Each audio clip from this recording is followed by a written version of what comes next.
എല്ലാവർക്കും നമസ്കാരം. എല്ലാവർക്കും നാദജ്യോതിയിലേക്ക് സ്വാഗതം. ഇന്ന് നമ്മൾ നോക്കാൻ പോകുന്നത് നിങ്ങളുടെ ലൈഫിൽ സ്റ്റക്കാണോ, മുന്നോട്ട് ഇനി എന്ത് ചെയ്യണമെന്ന് അറിയാത്ത വിധത്തിൽ ഒരു സ്റ്റക്നെസ് നിങ്ങൾ അനുഭവിക്കുന്നുണ്ടെങ്കിൽ ഈ വീഡിയോ നിങ്ങൾക്ക് വേണ്ടിയിട്ടുള്ളതാണ്. അപ്പോൾ നമുക്ക് നിങ്ങളുടെ ഇപ്പോഴത്തെ അവസ്ഥ എന്താണ് ഇതിനൊരു പരിഹാരം, ഈ സ്റ്റക്നെസ് മാറാൻ എന്താണ് ഒരു സൊല്യൂഷനും കൂടെ നമുക്ക് ഇന്നത്തെ കാർഡ്സിലൂടെ നോക്കാം. അപ്പോൾ നമുക്ക് ഓരോ കാർഡായിട്ട് നോക്കാം.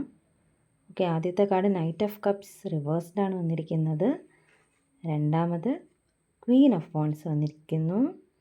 മൂന്നാമത്തെ കാർഡ് ഏതാ നോക്കാം. Okay, high priestess. അപ്പോൾ ഈ 3 കാർഡ്സാണ് നമുക്ക് വന്നിട്ടുള്ളത്. അപ്പോൾ നിങ്ങൾക്ക് എനിക്ക് തോന്നുന്നത് ഇപ്പോൾ നിങ്ങളുടെ സ്റ്റക്നെസ്സിൻ്റെ പ്രധാന കാരണം നിങ്ങൾ യുക്തി കൊണ്ട് ചിന്തിക്കുന്നില്ല, പകരം നിങ്ങൾ വികാരം കൊണ്ടാണ് ഇപ്പോൾ ചിന്തിച്ചുകൊണ്ടിരിക്കുന്നത്. വികാരഭരിതരായിട്ടാണ് നിങ്ങൾ നിൽക്കുന്നത്. അതൊരു അൺറിയലിസ്റ്റിക് ആയിട്ടുള്ള എന്തിൻ്റെയോ പുറകെ നിങ്ങൾ പോവുകയാണ്. സത്യമല്ലാത്ത, അല്ലെങ്കിൽ ആ വികാരത്തിന് നിങ്ങൾക്ക് സാറ്റിസ്ഫൈ ചെയ്യാൻ പോലും പറ്റില്ല അതിൻ്റെ പിന്നാലെ പോയാൽ. എന്നിട്ടും അതിൻ്റെ പിന്നാലെ പോകാനുള്ളൊരു ഇത് വരികയാണ്, നിങ്ങളുടെ മനസ്സിലൊരു അർജ് വരികയാണ്.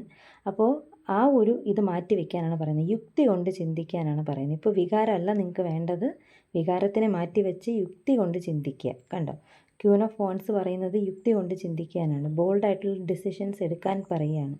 തൽക്കാലം വികാരത്തെ മാറ്റി വെച്ച് വിവേകത്തോടു കൂടി ചിന്തിക്കാൻ. ക്വീനാണ്, വിവേകത്തോടു കൂടി കാര്യങ്ങൾ തീരുമാനിക്കുന്ന ആളാണ് ക്വീൻ, അല്ലേ? അപ്പോൾ വിവേകത്തോടു കൂടി കാര്യങ്ങൾ നിങ്ങൾ തീരുമാനിക്കണം. അൺറിയലിസ്റ്റിക് ആയിട്ടുള്ള, ഇമോഷണൽ ഇൻസ്റ്റേബിൾ ആയിട്ടുള്ള തീരുമാനങ്ങൾ എടുക്കാതെ ലോജിക്കലായിട്ടുള്ള തീരുമാനങ്ങൾ എടുക്കാനാണ് പറയുന്നത്. അങ്ങനെ നിങ്ങൾക്ക് തീരുമാനം എടുക്കാൻ പറ്റും.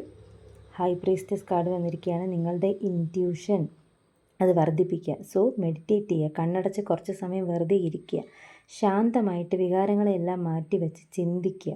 ചിന്തിക്കുമ്പോൾ നിങ്ങളുടെ ഉള്ളിൽ നിന്ന് തന്നെ നിങ്ങൾക്കൊരു മെസ്സേജ് വരും, എന്ത് ചെയ്യണം, എന്ത് ചെയ്യണ്ട, എങ്ങനെ മുന്നോട്ട് പോകണം, എങ്ങനെ മുന്നോട്ട് പോകണ്ട, എന്ത് കൊള്ളണം, എന്ത് തള്ളണം എന്നുള്ളൊരു ഇൻറ്റ്യൂഷൻ നിങ്ങളുടെ ഉള്ളിൽ നിന്ന് വരും. അതിനെ തിരഞ്ഞെടുത്താൽ നിങ്ങളുടെ സ്റ്റക്നെസ് മാറും. തിരഞ്ഞെടുത്തില്ലെങ്കിൽ നിങ്ങളുടെ സ്റ്റക്നെസ് പിന്നെ അങ്ങനെ തന്നെ നിൽക്കും. സോ നിങ്ങളുടെ ലോജിക്കൽ ബുദ്ധിയാണ് ഇപ്പോൾ ഇവിടെ ഉപയോഗിക്കേണ്ടത്, അല്ലാതെ ഇമോഷണൽ അല്ല. ഇമോഷണൽ ബുദ്ധി ഉപയോഗിക്കേണ്ട, വികാരം മാറ്റി വെച്ച് ലോജിക്കലായിട്ടുള്ള തീരുമാനം എടുക്കുക. അത് അങ്ങനെ തീരുമാനം എടുക്കാൻ ശാന്തമായൊരു മനസ്സ് വയ്ക്കുക. അപ്പോൾ നിങ്ങളുടെ ഉള്ളിൽ നിന്ന് ആ ഒരു മെസ്സേജ് വരും, എന്താണ് ചെയ്യേണ്ടതെന്നുള്ളത് വരും.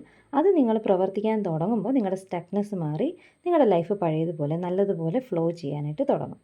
സോ അതാണ് ഇന്നത്തെ മെസ്സേജ്. റെസനേറ്റ് ആയവരെല്ലാവരും ലൈക്ക് ചെയ്യുക, ഷെയർ ചെയ്യുക, ഫോളോ ചെയ്യുക, സബ്സ്ക്രൈബ് ചെയ്യുക.